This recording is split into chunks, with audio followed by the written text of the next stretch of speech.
Why not try to... Something I always say, if you have to lie to prove a point, you were never going to prove that point in the first place. That point was not strong at all. These Magas and Republicans have built entire platforms, their entire personality around calling liberals snowflakes, around talking about how soft we are. Oh, you guys think you want a civil war with us? You guys are snowflakes. You guys are a bunch of softies. We got all the weapons. We're all the tough guys. You bunch of snowflakes. And then Gavin Newsom's press page posts that Kristi Noem is going to have a bad day, and suddenly Republicans are going crazy. Oh my God, that's a threat. That's a threat. He's threatening Kristi Noem. And then you got Kristi Noem out here feeding into this shit. Like, they're like, that's a threat. You know, my family, they were calling me. They were asking me if I was okay. My kids saw it and they were asking if I was okay. You know, in this climate, right after Charlie Kirk's assassinated, I can't believe someone would put out a threat like that. Ignoring the fact that Donald Trump put out a post just like that himself one time. Ignoring the fact that Donald Trump says the most inflammatory things all the time. But Kristi Noem is literally lying and saying that she got so many texts and phone calls from people checking up on her because, yeah, the governor of California was threatening your life. They say this stuff because they know how dumb Magas are. That's the only reason they do it. They know we laugh at them. And they know we don't want Gavin to take his foot off the gas. Like, keep doing what you're doing because we know this was not a threat. The fact that she is lying and saying that people were calling her because the governor of California said she's going to have a bad day. People are calling her for that. She's like, again, if you got to lie to prove a point, that point was weak as hell.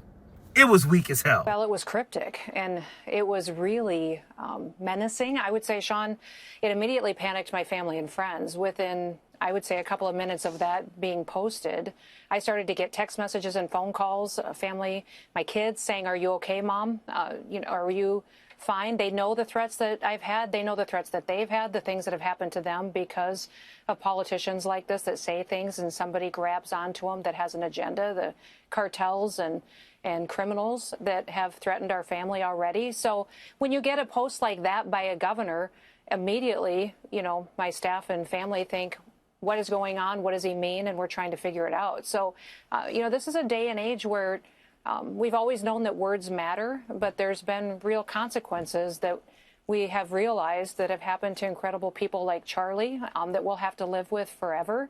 And I hope we all learn from that. I hope we all learn that it's time to start listening to each other, having civil discourse, and stop ridiculous, irresponsible posts like Governor Newsom put out there. First of all, I always have to point out, anytime they're trying to rewrite Charlie Kirk's story, is that Charlie Kirk was not a good person. He was a racist, a bigot, a misogynist, and a homophobe, and I will not stop saying that. Second of all, it's almost like she doesn't know who her boss is. She's like, oh, the rhetoric that they're putting out there. Have you seen your boss's tweets? Have you seen his rallies? Have you listened to him speak one time? The dude is the president of the United States, and he's still getting in arguments with trolls on Twitter. These people are just so pathetic. She's like, oh, we saw that and we're like, we suddenly had to think, what does he mean by that? What does the governor of California mean when he says you're going to have a bad day? What is the governor of California? What might he be saying? Is he looking for me? Is he coming after me? And imagine being the cartel. You're like, we were considering going after Kristi Noem, but then we saw the tweet from Gavin Newsom and we're like, yeah, let's go get her now. Yeah. These people call us snowflakes. They say we're soft, but she's really wanting you to think that her and her kids and her staff and all her family members, within minutes of Gavin Newsom's press page putting out that tweet, she got multiple calls from people going, are you okay? Are you all right? I saw the tweet from Gavin Newsom. I mean, Gavin Newsom, the world-renowned hitman, he put out a tweet saying, you're going to have a bad day. So we got to look out for this guy. He's absolutely crazy. He's coming after you. They know exactly how dumb their audience is. And I mean, come on, like, you guys have seen these people. These are the people sitting around thinking the rapture is going to happen today. That is the people she's speaking to. She's speaking to the people who believe that kids went to schools as a boy and came home as a girl. Those are the people she's speaking to.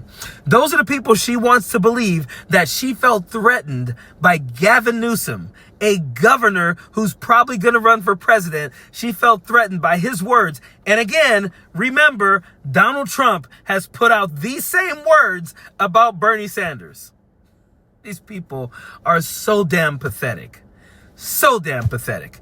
This is a woman who walks around cosplaying as an ICE agent and a Border Patrol agent and all that all the time. But she's afraid of Gavin Newsom. Like Gavin Newsom. Slick-haired Gavin Newsom. Goodness. Period. Don't want no enemies or ops. Envy in their heart, I tell them stop. Vacation on the yacht.